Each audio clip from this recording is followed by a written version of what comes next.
Hello everyone, welcome to Wizard Educational Institute.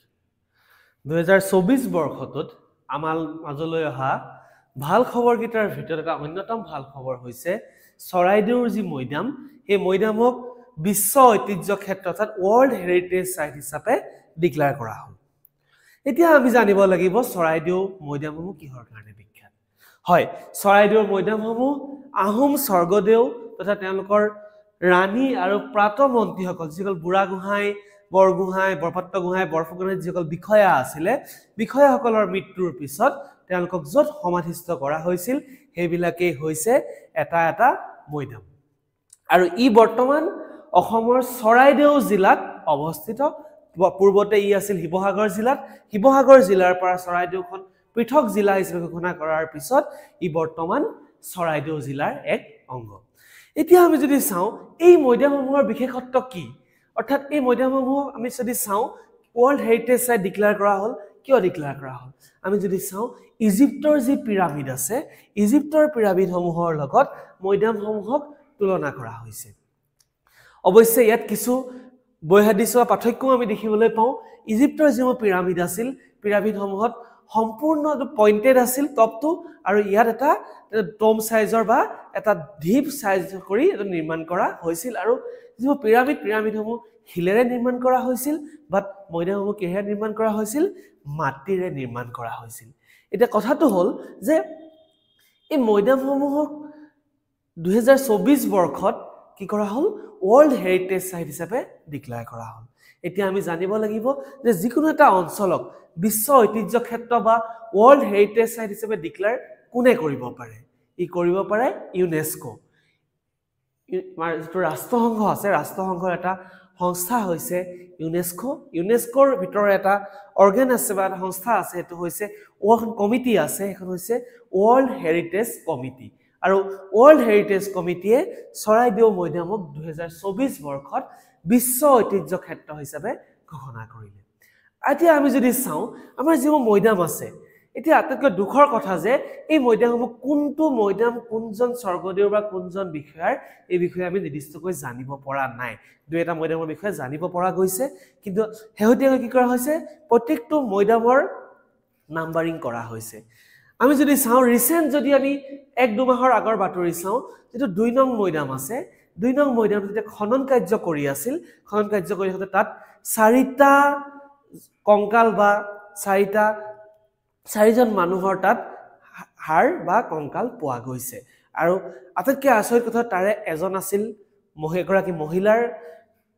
কংকাল পোৱা গৈছে আৰু 3জন পুৰুষৰ পৰা যেতিয়া হেমু উদ্ধাৰ কৰাৰ পিছত যেতিয়া ডিএনএ টেষ্ট কৰা হৈছে ডিএনএ টেষ্টত এই বস্তুসমূহ ওলাই পৰিছে। তাৰোপৰি ঐতিহাসিক গৱেষণাৰ কাৰণে মৈদামসমূহ খনন কৰা হয়। খনন কৰাৰ সময়ত ইয়াত বিভিন্ন বস্তু আমি দেখিবলৈ পাওঁ এজন ৰজা বা এজন ব্যক্তিৰ কাৰণে দৈনন্দিন যিসমূহ লাগতিয়াল বস্তু আছে সেইসমূহ মৈদামত দিয়া হৈছিল। অৱশ্যে ইজিপ্তৰ পিৰামিড আৰু ইয়াৰ এটা পাৰ্থক্য আৰু এটা পাৰ্থক্য আছে সেইটো হৈছে ইজিপ্তৰ যি পিৰামিডত যিসমূহ মৃতদেহ ৰখা হৈছিল সেই মৃতদেহসমূহ সম্পূৰ্ণকৈ বগা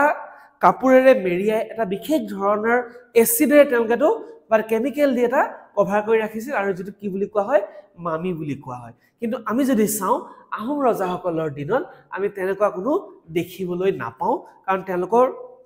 যিবোৰ উদ্ধাৰ কৰা হৈছে যিবোৰ খনন কাৰ্য চলোৱা হৈছে খনন কাৰ্যত কি ওলাইছে কিছুমান নৰকংকালহে ইয়াত দেখিবলৈ পোৱা গৈছে আৰু লগতে কিছুমান সোণ ৰূপৰ মোহৰ কিছুমান সোণৰ বস্তু সোণ ৰূপৰ বিভিন্ন বস্তু ইয়াত উদ্ধাৰ হৈছে। অৰ্থাৎ এটো কি প্ৰমাণ কৰে যে যেতিয়া এজন ৰজা বা এজন বিষয়াৰ মৃত্যু হয় তেওঁৰ লগতে তেওঁৰ দৈনন্দিন লাগতিয়াল বস্তুসমূহ ইয়াত দিয়া হয় আৰু কিছু ক্ষেত্ৰত উদাহৰণ আছে যে ৰজাৰ লগত 2-4জন লগোৱা লোকসকো মৈদাম দিয়া হৈছিল। সেই বস্তুটো আমাৰ প্ৰমাণ কৰিছে 2 নং মৈদামৰ খনন কাৰ্য উদ্ধাৰ হোৱা 4টা নৰকংকালে তাৰে এটা নৰকংকাল আছিল মহিলাৰ আৰু 3টা নৰকংকাল আছিল পুৰুষৰ। ঠিক আছে এতিয়া আমি যদি চাওঁ মৈদামসমূহ খনন কাৰ্য কৰা হৈছে এনেকৈ খনন কাৰ্য কৰা হয় আৰু খনন কাৰ্য কৰাৰ সময়তে এইবিলাক বস্তু আৱিষ্কাৰ হৈছে। আৰু এটা ইন্টাৰেষ্টিং কথা যে যেতিয়া এজন ৰজা বা এজন ব্যক্তিৰ মৃত্যু হয় যেতিয়া তেওঁক মৈদাম দিবলৈ লৈ যোৱা হয় মৈদাম দিবলৈ লৈ যোৱাৰ সময়ত তেওঁৰ মৃতদেহটো এটা পুখুৰীত সম্পূৰ্ণকৈ ধুৱাই নীতি নিয়মৰ মাজেৰে লৈ যোৱা হৈছিল মৈদাম দিবলৈ আৰু এইটোৱে হৈছে হেইটো হধোৱা পুখুৰী কি পুখুৰী বুলি কলো হধোৱা পুখুৰী আৰু এই পুখুৰীটোতে অৰ্থাৎ মৃতদেহসমূহ তাতে ধুই পখালি নীতি নিয়মৰ মাজেৰে মৈদাম দিয়া হৈছিল এতিয়া আমি যদি চাওঁ মৈদামসমূহ আছে চৰাইদেউ হয় আহোমসকলৰ প্ৰথমখন ৰাজধানী চৰাইদেউ আছিল আৰু পৰৱৰ্তী পৰ্যায়ত আমি যদি চাওঁ বকতা হওক গড়গাঁও হওক ৰংপুৰ হওক বা যোৰহাট হওক এই অঞ্চলৰ পৰাও ৰজা আৰু বিষয়াসকলক মৈদাম দিবলৈ এই চৰাইদেউলৈ লৈ যোৱা হৈছিল কিন্তু ইয়াৰ মাজতে এক্সেপচনেলো আছে যে কিছু কিছু ব্যক্তিক চৰাইদেউত নিদি বেলেগ বেলেগ অঞ্চলতো মৈদাম কৰা হৈছিল যেনেকৈ যোৰহাটত আমাৰ ৰজা মৈদাম বুলি এটা অঞ্চল আছে জয়মতীক আমাৰ যিটো ৰংপুৰ যিটো জেৰেঙা পথাৰ আছে জেৰেঙা পথাৰত মৈদাম দিয়া হৈছিল বুলি কোৱা হয় এতিয়া আমি জানিব লাগিব ইউনেস্কো কি ইয়াক কোনে ডিক্লেয়াৰ কৰিছে ইউনেস্কোৰ ৱৰ্ল্ড হেৰিটেজ কমিটিয়ে ডিক্লেয়াৰ কৰিছে গতিকে আমি ইয়াৰ লগত ৰিলেটেড টপিক বা আমাৰ এবাৰ প্ৰশ্ন আহিব পাৰে ইউনেস্কোৰ ওপৰত ইউনেস্কো কেতিয়া এষ্টাব্লিছ হৈছিল ইউনেস্কো এষ্টাব্লিছ হৈছিল 1945 ৰ 16 নৱেম্বৰ ডেটটা খুব ইম্পৰ্টেন্ট ডেট মনত ৰাখিবা 16 নৱেম্বৰত ইউনেস্কো 16 নৱেম্বৰ 1945 ত UNESCO United Nations Educational Scientific and Cultural Organization ইয়াৰ ফুল ফৰ্মটো কেতিয়াবা পৰীক্ষাত আহে United Nations Educational Scientific and Cultural Organization যাক কি বুলি কোৱা হয় ইউনেস্কো বুলি কোৱা হয় আৰু বৰ্তমান ইয়াত 195 মেম্বাৰ আৰু 8 এছ'চিয়েট মেম্বাৰ আছে আৰু ইউনেস্কোৰ যদি মিছন চাওঁ ইয়াৰ লক্ষ্য বা উদ্দেশ্য কি প্ৰমোট পিস শান্তি প্ৰতিষ্ঠা কৰা সাস্টেইনেবল ডেভেলপমেন্ট যেটো বহনক্ষম উন্নয়ন আৰু intercultural dialogue through education science culture and community অৰ্থাৎ বিভিন্ন সংস্কৃতিৰ মাজত বিভিন্ন দেশৰ সংস্কৃতিৰ মাজত এটা সম্বন্ধ বজাই ৰখা কিহৰ দ্বাৰা শিক্ষা science culture communication and information আটাইতকৈ ডাঙৰ কোৱেশ্চন তোমাৰ প্ৰশ্নত আহিব পাৰে পৰীক্ষাত যে ইউনেস্কোৰ হেডকোৱাৰ্টাৰ ক'ত আছে আমি জানো যে ইউনেস্কোৰ হেডকোৱাৰ্টাৰ বৰ্তমান পেৰিছত আছে আৰু ইয়াৰ 50টা অফিচ বিভিন্ন দেশত আছে কিহৰ অফিচ ইউনেস্কোৰ 50টা অফিচ ক'ত আছে বিভিন্ন দেশত অৱস্থিত হয় এতিয়া আমি চাওঁ World Heritage Committee World Heritage কমিটিত 21খন সদস্য ৰাষ্ট্ৰ আছে ইয়াৰ যদি চাই কমিটিয়ে কি কৰে যে যিমু ৱৰ্ল্ড হেৰিটেজ সাইট আছে ৱৰ্ল্ড হেৰিটেজ সাইট কোনটো অঞ্চলক ৱৰ্ল্ড হেৰিটেজ সাইট হিচাপে ডিক্লেয়াৰ কৰা হ'ব এই ডিক্লেয়াৰেশ্যনটো কোনে কৰিব পাৰে ৱৰ্ল্ড হেৰিটেজ কমিটিয়ে কৰিব পাৰে ইয়াৰ লগতে তাৰ যি ৰক্ষণাবেক্ষণ বা যি প্ৰিজাৰ্ভেশ্যন কৰিবলগা যিখিনি কাম কৰিবলগা সেইখিনি কোনে কৰে ৱৰ্ল্ড হেৰিটেজ কমিটিয়ে কৰা দেখা যায় এতিয়া আমি যদি চাওঁ ৱৰ্ল্ড হেৰিটেজ কমিটিৰ বৰ্তমান যে চেয়াৰপাৰসন আছে professor Nikolai নাভভ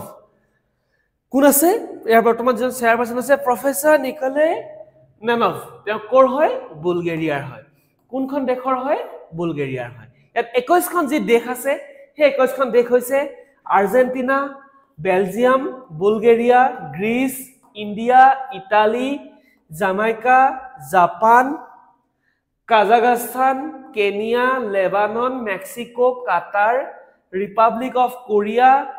Rwanda Saint Vincent and the Grenadines, Senegal, Turkey, Ukraine, Vietnam and Zambia. এই 21খন দেশ লৈ হয় কি হৈছে ইয়াৰ সদস্য ৰাষ্ট্ৰ হয় ৱৰ্ল্ড হেৰিটেজ কমিটি আৰু ৱৰ্ল্ড হেৰিটেজ কমিটিৰ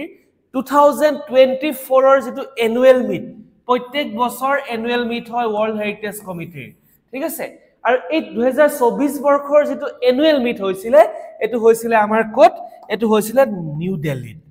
কোট হৈছিল নিউ দিল্লীত কোট হৈছিল আমাৰ প্ৰথম প্ৰশ্নটো হল যে কোট হৈছিল ইন্ডিয়াত হৈছিল নিউ দিল্লীত হৈছিল নিউ দিল্লীৰ কোট হৈছিল it is Bharat Mandapam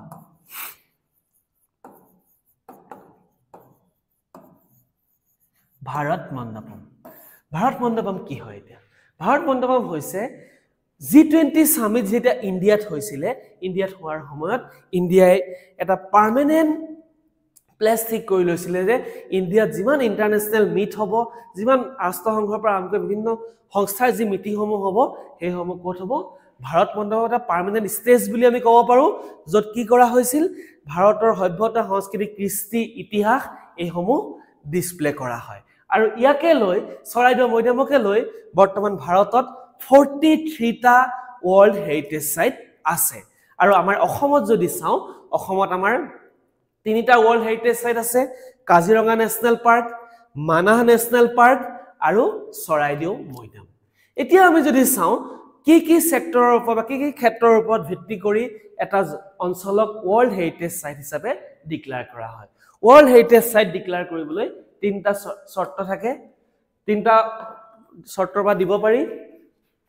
first হ'ব লাগিব এটো নেচাৰেল এটা প্লেস হ'ব লাগিব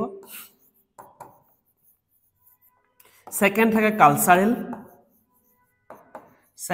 cultural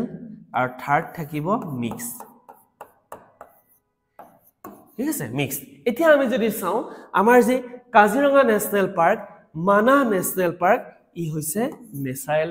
heritage site Charaideo Moidam ই হৈছে কালচাৰেল হেৰিটেজ সাইট ঠিক তেনেকৈ আমাৰ মিক্স হেৰিটেজ সাইট যত নেচাৰ প্লাস কালচাৰ দুইটাই আছে আমাৰ ভাৰতত এটাই আছে মিক্স হেৰিটেজ সাইট হেতু হৈছে কাঞ্চনজংঘা ওয়াৰ্ল্ড হেৰিটেজ সাইট তাত নেচাৰো আছে প্লাস এটা স্থানীয় আদিবাসী যিসকল লোক আছে সেই লোকসকলক লৈ এটা কালচাৰেল হয়তো মিক্স হেৰিটেজ সাইট হিচাপে ডিক্লেয়াৰ কৰা হৈছে আৰু আমি যদি চাও ওয়াৰ্ল্ড হেৰিটেজ সাইটতকে কোনখন দেশত বেছি আছে সেইখন দেশ হৈছে ইটালীত টোটাল 61 টা ওয়াৰ্ল্ড হেৰিটেজ সাইট আছে তাৰ পিছত আছে চীন আৰু আমাৰ ভাৰতত মুঠ 43 টা ওয়াৰ্ল্ড হেৰিটেজ সাইট আছে আৰু ইয়াৰে 10 বছৰৰ ভিতৰতে বাকি প্ৰায় 15 টাৰ পৰা 20 টা আমাৰ কি কৰা হৈছে অঞ্চলক ওয়াৰ্ল্ড হেৰিটেজ সাইট হিচাপে ঘোষণা কৰা হৈছে ধন্যবাদ